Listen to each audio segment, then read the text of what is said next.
The air inside Father Malachi's rectory was always cold, no matter how many logs he fed into the fire.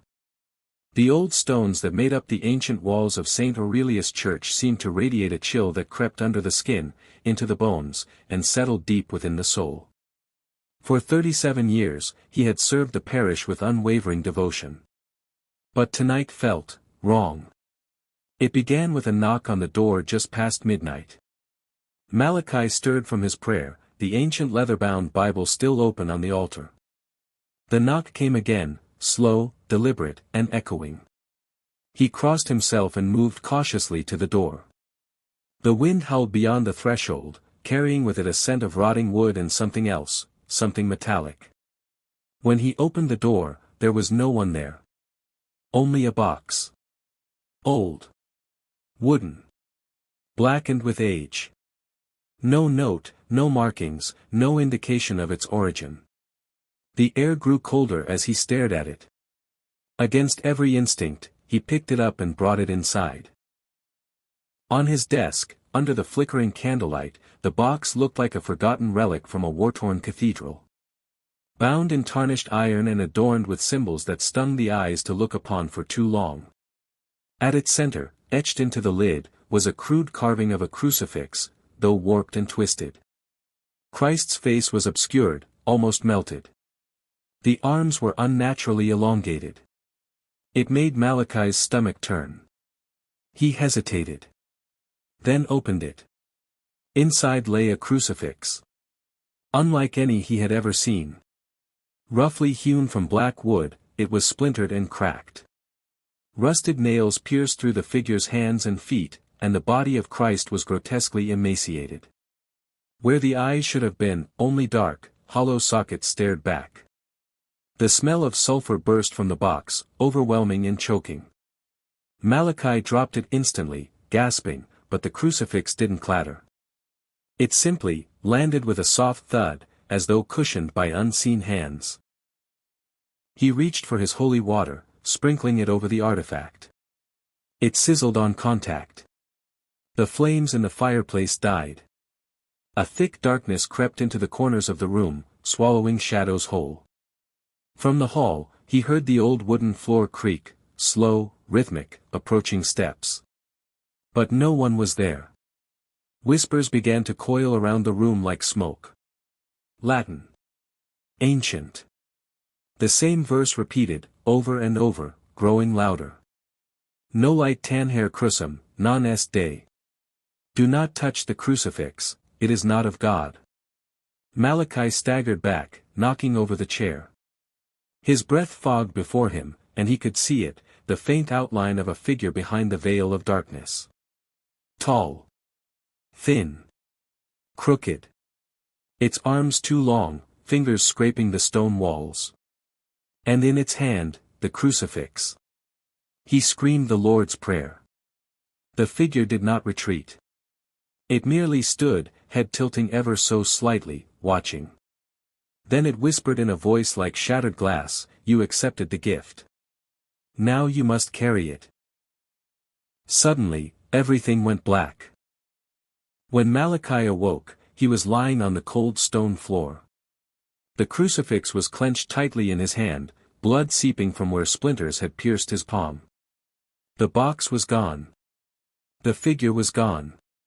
But the sense of dread remained, pulsing through the rectory like a living presence. He tried to throw the crucifix into the fire. The flames roared, then died again. It would not burn. He hurled it out the window into the churchyard. But when he turned around, it was back on the altar. Father Malachi began fasting, praying incessantly, walking through the village to confess what he could not understand. But no one would hear him. The townspeople grew distant, their eyes dull, their words hollow. Something was changing in them. In him. That night, he awoke to find himself standing before the altar, crucifix in hand, chanting words in a language no man should speak. His eyes rolled back, mouth frothing. Blood dripped from his ears. Behind him, the walls of the church began to bleed. He didn't remember walking there. Didn't remember carving symbols into the stone with his fingernails until they cracked and split. Didn't remember the laughter echoing from the shadows, laughter that grew more human each time he heard it. Only the crucifix remembered. It pulsed when he touched it. It whispered when he slept. And every morning, the Christ figure changed, just slightly. Its grin widened. Its eyes began to fill in. And its nails grew longer. In the final hour of the seventh night, as the bell tower rang out across the silent village, Malachi knew. The crucifix had never been made for salvation. It was a vessel. A seal. And he had broken it. As he held it once more, it split down the center, cracking open like a rotten egg. From within, a black ooze poured onto the altar. It writhed. It grew. And then it opened its eyes. Rain hammered the stained glass of St. Aurelius, sending fractured colors trembling across the cold stone floor. Thunder cracked overhead, a deep, guttural roar that seemed to shudder through the very foundations of the ancient church. Inside, all was silent, except for the low, rasping breath that echoed from beneath the altar. Father Malachi knelt in darkness, his robes soaked with sweat and blood. His eyes were red-rimmed, sunken, twitching in fevered rhythm. Before him, the crucifix lay open, split like a wound, leaking black ichor that steamed as it touched the sacred stone. He whispered prayers through cracked lips, but the words twisted mid-sentence, becoming guttural, backwards, wrong. The church itself had begun to change. Moss crept along the pews where once parishioners had knelt. The crucifix above the altar, a golden symbol of hope, had tarnished into black iron, its Christ now smiling grotesquely, teeth too sharp, had tilted at an unnatural angle. The holy water font bubbled with something thick and red. The parishioners no longer came. In fact, the village had started whispering about St. Aurelius again. Old tales were being dredged up, rumors of a monastery buried beneath it, sealed centuries ago for heresy and blood rites. Of monks who turned from God, who created mockeries of sacred symbols to call something down from the void beyond the veil. And of a crucifix, said to hold the binding nail of a forgotten archdemon. That was when Sister Evelyn arrived. A pale woman in her late 30s, Evelyn had once studied demonology in Rome, until her visions became too frequent, too detailed, too accurate. The church had silenced her, reassigned her to obscure missions, hoping her prophecies would wither. They hadn't. She arrived at St. Aurelius with little more than a black satchel, a journal bound in human skin, and a crucifix etched with ancient runes. The moment she crossed the threshold, the air changed. Warmth fled. The church groaned like a wounded animal. And from somewhere in the shadows, a deep growl rumbled. She found Malachi curled in the confessional, eyes rolled back, whispering the names of things not meant to be named. When she touched his shoulder, he screamed. "It's inside me," he shrieked. "The crucifix. I shouldn't have opened it, it's watching, it sees through me." "Tell me what you saw," Evelyn said gently. He shook, lips trembling. "It's not a crucifix. It's a key. It was never meant to be held by man. It belongs to him, the broken one." Evelyn's blood ran cold.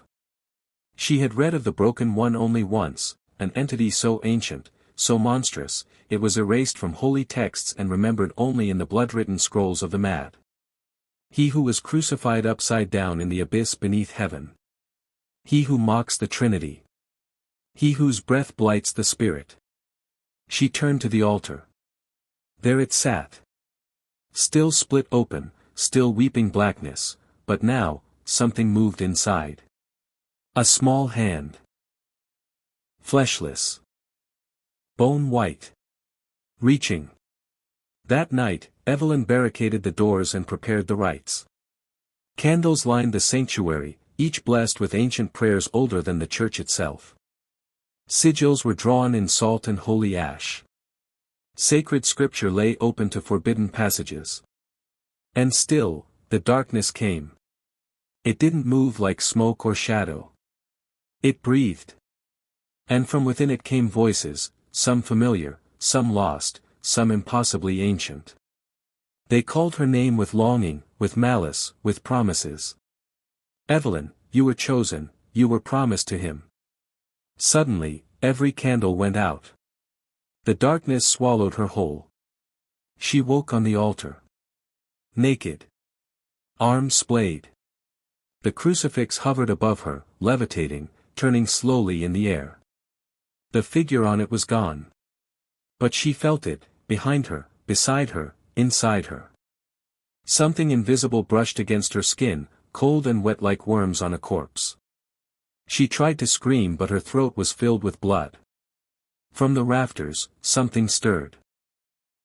She could hear it crawling, clicking, like nails scraping stone. She turned her head and saw it. The Christ. But no longer hanging. It moved now, on all fours, limbs bending wrong, face stretched into a permanent grin. Thorns jutted from its skull, its eyes glowing red, dripping black tears that burned the ground. It crawled toward her, dragging chains behind it. My crucifix. My body. My vessel, it rasped.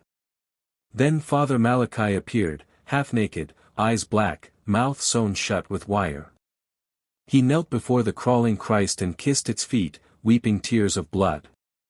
Evelyn summoned the last of her strength. She spat an invocation through the blood, the words ancient and forbidden. The crucifix froze.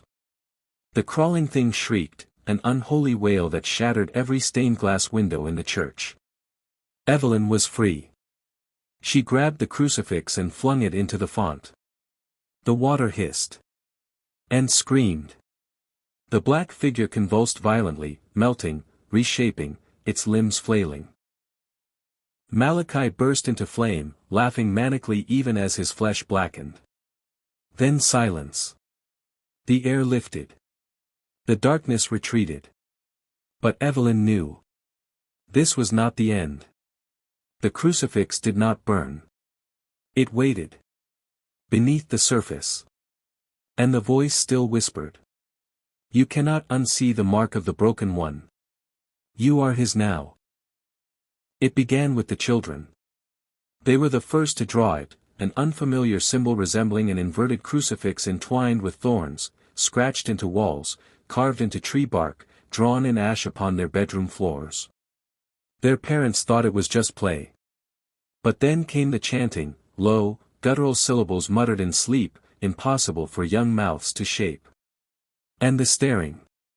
Eyes wide. Unblinking. Fixed not on the world, but through it. By the end of the week, 5 children had vanished from their beds, and a 6th was found in the woods behind St. Aurelius, standing motionless beneath the decaying steeple. He was barefoot, eyes rolled back, blood dripping from his fingertips. Carved into his chest, deep and deliberate, was the same twisted crucifix. The village of Black Hollow began to fray at the seams. Cattle were found eviscerated with no blood in the snow. The chapel bell rang at night without wind. And the air around St. Aurelius stank of burnt flesh and sulfur, even though no fire had been lit for days. Inside the church, Evelyn did not sleep. The crucifix, retrieved from the font, no longer bled. It pulsed. Like a heart. Cold, black veins had begun to sprout from its frame, creeping along the altar, through the stone floor, like roots seeking to strangle the building. Even the marble Christ that once adorned the pulpit had cracked, its head now missing. Worse still, the voices had returned. Not whispers now. Commands. Take it to the hill. Unbind his tomb. The crucifix is the seed. You are the soil. Evelyn stayed strong. She fasted. She prayed. She fortified the walls with holy symbols, carvings, relics. But the crucifix remained. It wanted to be used. It wanted to open something. She buried it beneath the altar, locked in a box of salt and silver. But in her dreams, it was already free. The infection spread. Parishioners began arriving, as if summoned by some invisible hand. Not to pray, but to kneel.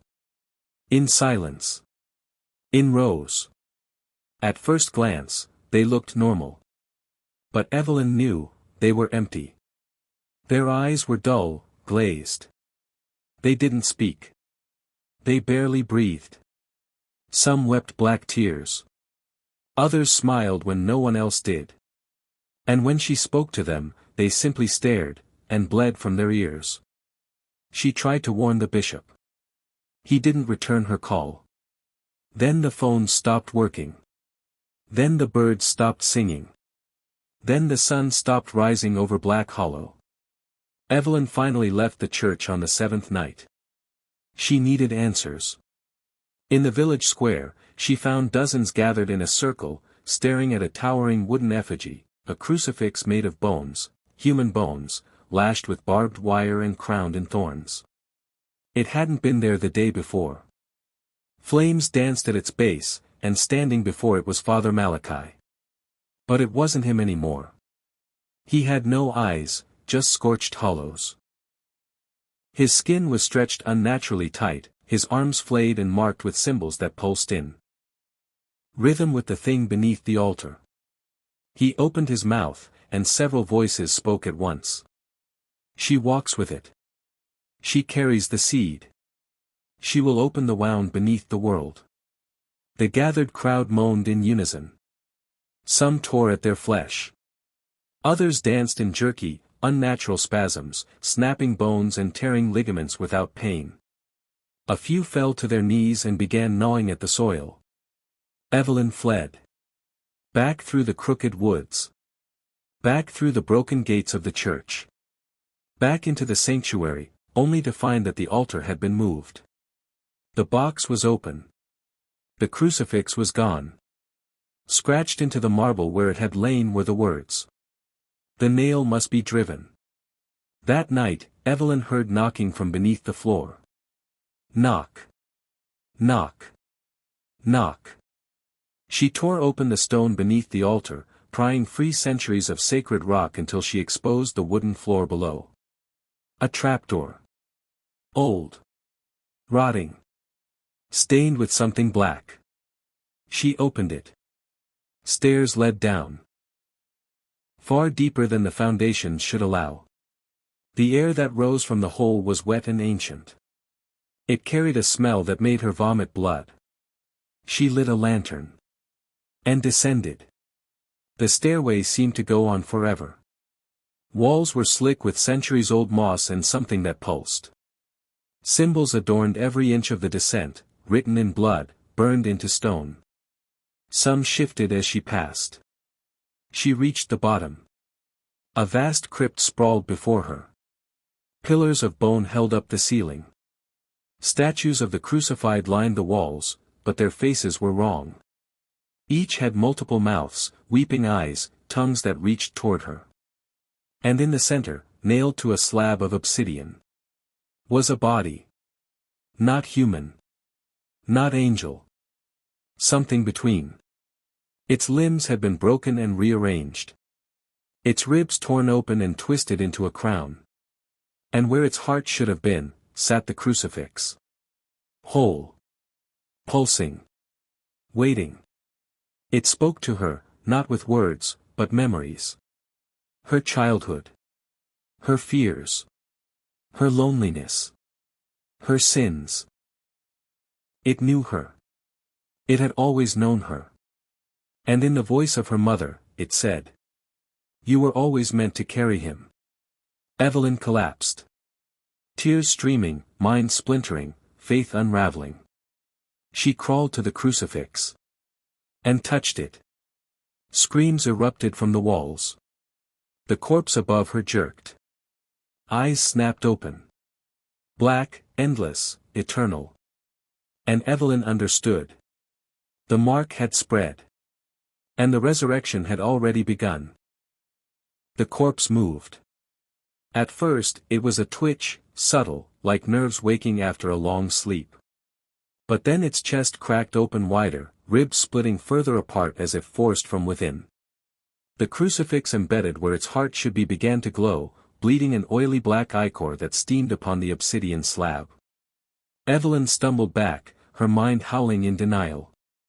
This isn't real. It can't be real. But it was. The chamber pulsed with heat, and the walls moaned with 100 overlapping voices, pleading, mocking, praying in tongues long forgotten. Statues twisted to face her, their multiple mouths wide in a soundless scream. She could feel their breath, wet and hot, on her skin. And the corpse. It sat up. Its limbs moved like shattered marionettes, jerking unnaturally as sinew and tendon reconnected. Its head turned, vertebrae cracking like dead branches. Eyes locked on Evelyn, eyes that weren't eyes at all, but churning pits of shadow, depthless and starving. It smiled. And when it spoke, it was with her own voice. "We are born again, through you." Evelyn screamed. She fled up the stairwell, clutching the lantern in one hand, her crucifix in the other. The stairs behind her crumbled and collapsed as the crypt groaned, not from age, but from birth. Something was being pushed up through the stone, like a diseased seed sprouting through soil. Back in the chapel, the walls bled. Literal blood, oozing from every crack, trickling down stained glass depictions of saints now disfigured into horrors. The pews writhed with worms. The floorboards pulsed as though breathing. And then the bell rang. But not once. It rang 13 times. That was the sign. The resurrection had begun. The sky above Black Hollow darkened unnaturally, a swirling mass of black clouds suffocating the stars. The air became thick with ash, and the smell of rotting meat blanketed the town. Thunder rumbled, but there was no lightning. Just shadows that moved against the horizon like things that shouldn't crawl. In the town square, the bone crucifix effigy bled. At its base, Father Malachi stood, arms outstretched, flayed skin fluttering like robes. A mass had gathered, villagers with eyes sewn shut, tongues removed, skin carved in elaborate blasphemous runes. They sang without voices. And above them, in the swirling sky, something watched. Evelyn emerged from the chapel just as the crowd turned toward her. No one spoke. They didn't have to. Each of them lifted a hand. Their fingers pointed. To her. The mother of the wound.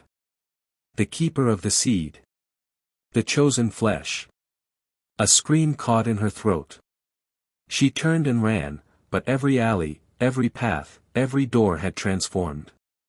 Black growths, like cancerous vines of bone and sinew, coiled from the earth, sealing her escape. The world around her was being rewritten. She fled to the woods. Trees bent away from her path in agony. Birds fell dead. The animals were already gone, devoured. Or converted. The wind carried whispers in her ears. He is risen. And he remembers. You lit the flame. She tripped. Fell. And landed in front of a face she once knew. It was Margaret, the baker's daughter. Only now, her eyes were hollow sockets pouring ants. Her mouth was sewn shut with rosary beads. A crucifix had been nailed into her forehead, upside down. She was still breathing. But barely. Evelyn screamed again and staggered back, only to be met by others. Dozens. No, hundreds. All changed. All twisted.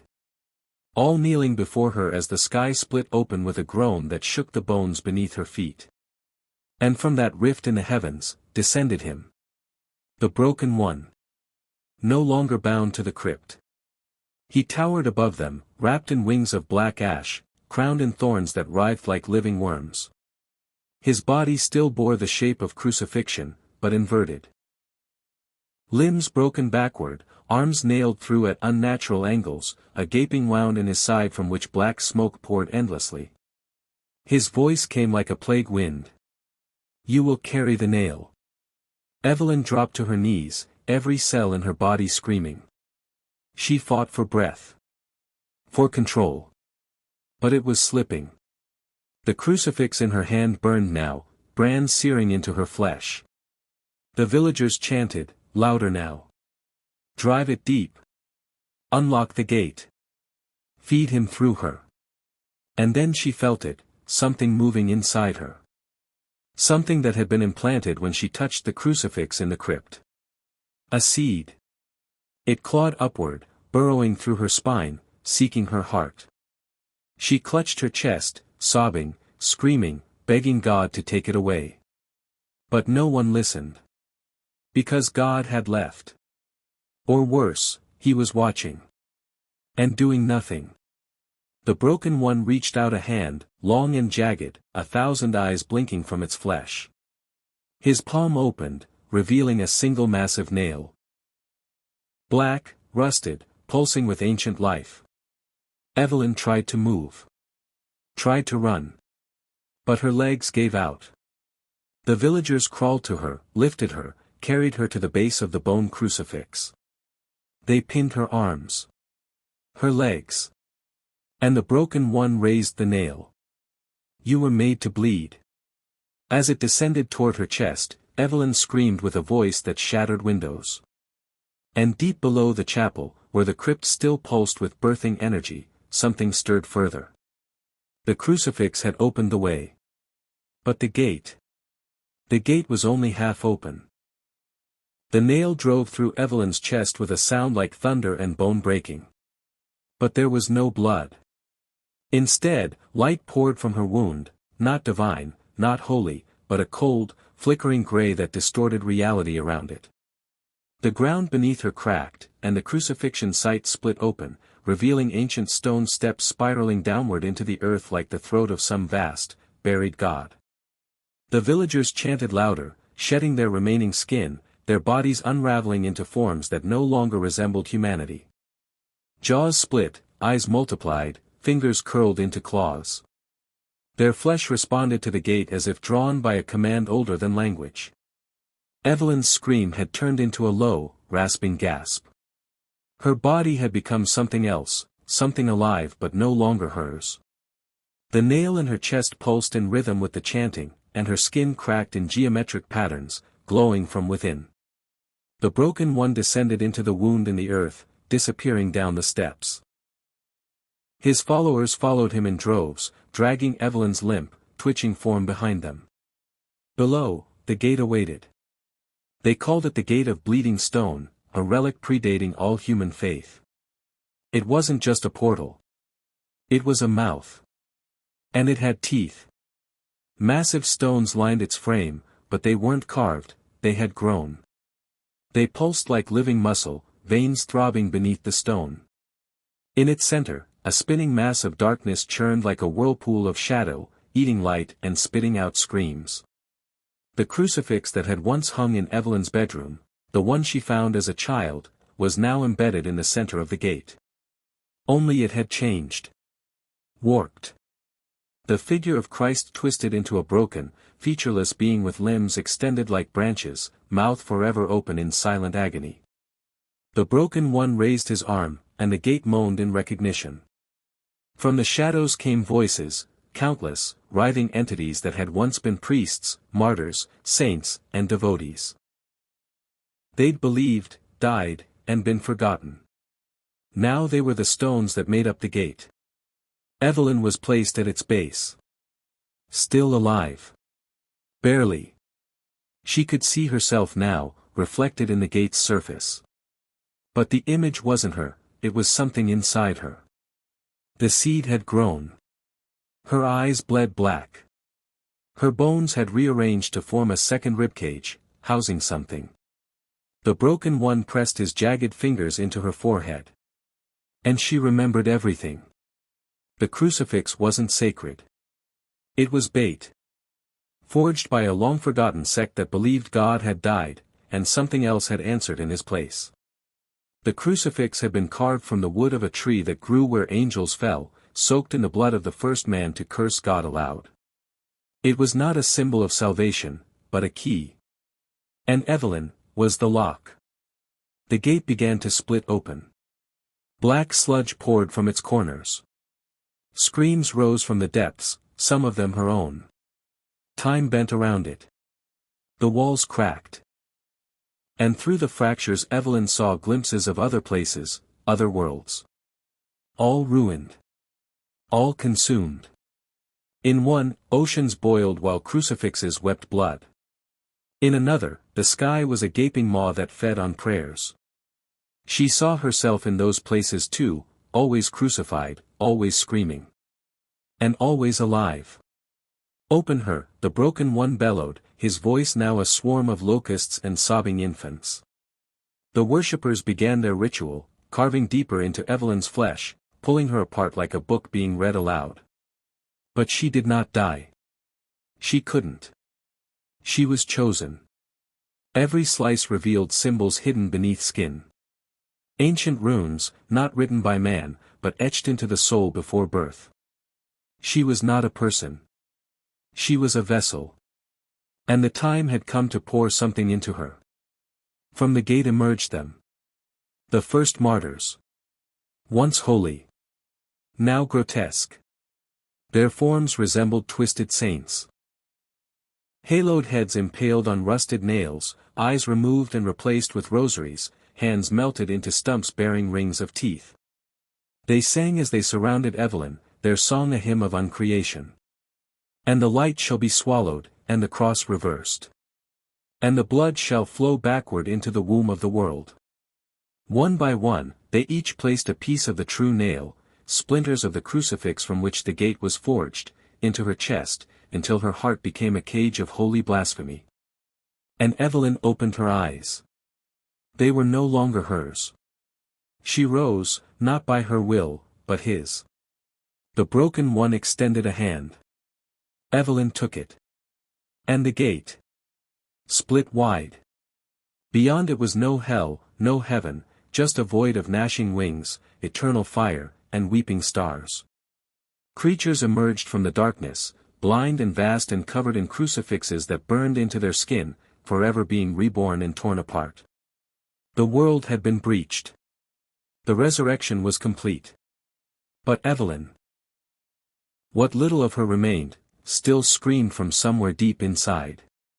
And that voice would echo through the dying skies of Black Hollow, as the gate turned the town into a bleeding altar for the rest of the world. One soul at a time. They called it the Ash Mass. A new rite for a new god. By the time the sun rose, Black Hollow no longer existed in any form recognizable to man. Houses stood like blackened teeth, hollow and melted. Streets bled rivers of soot and bone. The sky had split in a perfect cruciform fracture, and from the gaping wound poured ashes that sang when they fell. The song was wrong. It bled into the skin, into the mind, an ancient liturgy that rewrote the soul line by line. Those who inhaled the ash were changed. Their eyes blistered and rolled backward. Their limbs contorted into forms meant for crawling, kneeling, and worshipping. And they began to pray to her. Evelyn was no longer human. She stood at the altar of what had once been the town's church, now warped into a pulsing, living cathedral of rot and fire. Flesh writhed across its walls like ivy. Crucifixes, inverted and melting, hung from the ceiling by tendrils of hair. And in the center stood Evelyn. Levitating inches above the ground, her arms outstretched in an eternal crucifixion. She was the mother of the new Mass. Her face was a shifting mask of agony and ecstasy. Her mouth moved in silence, and yet her voice echoed in every corner of the town, inside the minds of the faithful, speaking in tongues no human throat should form. Around her, the first martyrs danced their blasphemous rite, bodies colliding, exploding, reforming, each movement a prayer, each wound an offering. And those who survived Black Hollow's transformation, they were converted. Father Matthias, once the town's priest, now wandered barefoot and blind, clutching his burned Bible to his chest. He had gouged out his own eyes to make room for the truth. In their sockets now glowed small crucifixes, embedded like gemstones. "Forgive me, Mother," he whispered, crawling toward the altar. "Forgive me. I see now. I see." He reached the edge of the dais and looked up. Evelyn turned her gaze toward him. What little of her humanity still existed flared up like a dying ember. She recognized him. She saw the man who had once tried to save her, who had warned her to leave the crucifix alone, to bury it, destroy it. But now he worshipped her. And that ember inside her, her last flicker of self, died. The broken one appeared once more. But this time, he took a different form. He no longer needed his disguise. His body, cloaked in robes of pulsating veins, towered over the new cathedral. His face was nothing but a gaping wound filled with teeth that whispered backwards prayers. He bowed before Evelyn. "It is time," he said, voice crawling like insects. "The world above has heard the music. The ash has reached them." He lifted a hand, and the roof of the cathedral split open, revealing the sky beyond. It was not the same sky. The clouds had become wings, broken, flapping, weeping. The sun had turned black, surrounded by a bleeding halo. And the air. It carried the ash mass to distant cities, infecting the world one soul at a time. In Boston, a man fell to his knees in the street, clutching his crucifix as it melted in his hand. In Tokyo, cathedrals burst into flames from within, screaming in 100 tongues. In Cairo, shadows took form and walked among the living, handing out rosaries that whispered secrets no human should know. And everywhere, across every continent, people looked to the sky. And began to pray. The ash mass spread faster than any virus, because it didn't need time. It existed in belief, and belief was everywhere. The more people feared it, the more they fed it. And Evelyn grew stronger. Inside the cathedral, she opened her mouth wide. From her throat poured scripture, pages of burning skin, each one a new commandment etched in holy infection. "Bleed in my name," she whispered, "and no peace." The faithful obeyed. They carved her words into their flesh, their children's flesh, their pets, the walls, the sky. The world became her scripture. Her crucifix. Now massive and buried beneath the cathedral like a growing root system, pulsed with every act of devotion. Then came the first miracle. A woman dead for 7 days rose from her grave, only to burst open and birth a choir of skinless children singing Evelyn's name. The Vatican collapsed under the weight of thousands of locusts, their wings beating the shape of an upside-down cross into the air. Pilgrims from across the globe traveled to Black Hollow, now renamed Crucifixia, the capital of the new faith. And Evelyn watched it all through bleeding eyes. But something stirred within her. Beneath the Mother, beneath the Messiah, beneath the new God, something ancient moved. A memory. A voice. "Evelyn, you don't belong to them. You're still you." Her sister's voice. Dead. Long ago. But real. For a moment, Evelyn faltered. Her arms dropped. The chant of the ash mass hiccuped. The broken one's head snapped toward her, concern slithering across his knot face. And the crucifix beneath the cathedral let out a moan. Evelyn clenched her fists. No, not now. Not yet. Whatever was left of Evelyn, the real girl, the child who had once found the crucifix in a dusty attic, was buried under 10,000 layers of faith, rot, pain, and worship. But it wasn't gone. It was waiting. The ash mass continued. But the fire inside her stirred. And the world kept burning. The bells of Crucifixia rang one final time. They were no longer made of iron or bronze, but of bone, elongated femurs fused with broken jawbones, chiming with the wind of dying prayers. The once town of Black Hollow, now the writhing heart of a worldwide faith, pulsed like an infected organ. The sky was permanently eclipsed, not by the moon, but by something vast and watching. The crucifix had awakened. It was never a symbol. It was never sacred. It was a lock. And it had been broken. Evelyn stood alone on the altar of the living cathedral, her skin cracked and glowing with molten scripture. Her eyes leaked waxy blood, and her hair moved like tendrils caught in a current only she could feel. Around her knelt the faithful, millions now, silent, motionless, waiting. Waiting for the final benediction. But Evelyn did not speak. Inside her, something warred. The broken one sensed it. He emerged from the apse of the cathedral like smoke through a keyhole, limbs spidered out, robes dragging the floor. His voice was no longer human. It was thunder bleeding through teeth. You hesitate, daughter. Why? Evelyn looked at her hands. They glowed with divine wrath. I saw her, she whispered. My sister. She was calling me. The broken one's form flickered. Your sister is long dead. As is the girl you were. What stands before me is divinity made flesh. But Evelyn did not answer. Because deep beneath the cathedral, in the belly of the world where the crucifix had been buried for centuries, something had stirred in response to her doubt. The crucifix, once inert, had grown like a tumor. It now spanned miles beneath the earth, a tree of twisted gold and black veins, roots digging into every continent. Its arms held cities aloft. Its crown touched the dead stars. It did not shine. It pulsed. And from it, something ancient crawled free. Not a demon. Not a god.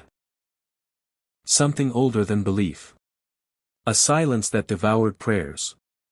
Evelyn collapsed to her knees. The faithful gasped in unison. Their mouths opened, but their eyes did not blink. Across the world, believers fell at the same moment, twitching as if struck by an unseen force. In her mind, Evelyn saw it, the truth. The crucifix had not created divinity. It had trapped it. An entity, a presence, bound and silenced in wood and gold. Not evil. Not good. Just infinite. And now it was free. And it was coming. The broken one hissed. You will finish the rite, he commanded. You must. But Evelyn stood, shaking. I was never meant to be your Messiah, she said. I was your key. The cathedral shuddered. The stained glass screamed.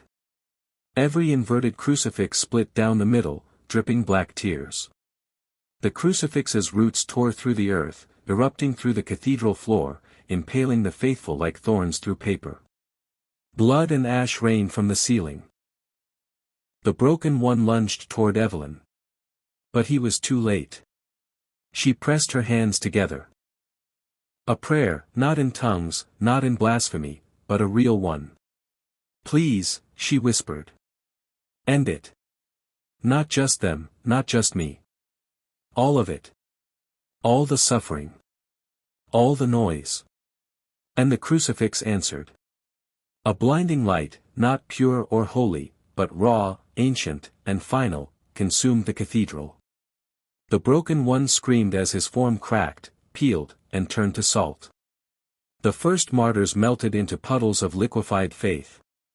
The ash mass stopped mid-verse. And Evelyn fell upward. She floated through the ruined sky, her body turning to ash, her soul unraveling like silk in wind. Around her, the world dissolved, cities collapsing, oceans boiling, time breaking like glass. And above her loomed the true form of the crucifix. Not a shape, not a thing. But a presence. Limitless. Indifferent. Complete. It whispered to her. Not in words, but in memory. She saw herself as a child. Innocent. Curious. Lost. She saw her sister, laughing in the sun. She saw her mother's hands. She saw her first sin. Her first lie. Her first moment of kindness. And it asked her. Was it worth it? She wept. And then she said. Yes. The crucifix collapsed inward, folding the universe around it. Space inverted. Time burned. The earth howled as every church, every prayer, every whispered hope was pulled back into the void. Not destroyed. Erased. The world never had a crucifix. Evelyn never found it. Black Hollow never existed. And then. A single breath. A spark. A moment. Evelyn opened her eyes. She was standing in the attic again.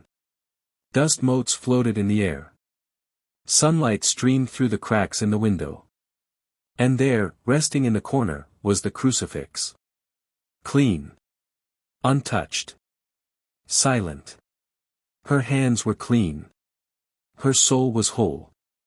But her heart still remembered. She turned, walked away, and shut the attic door behind her. And this time, she never looked back. The end.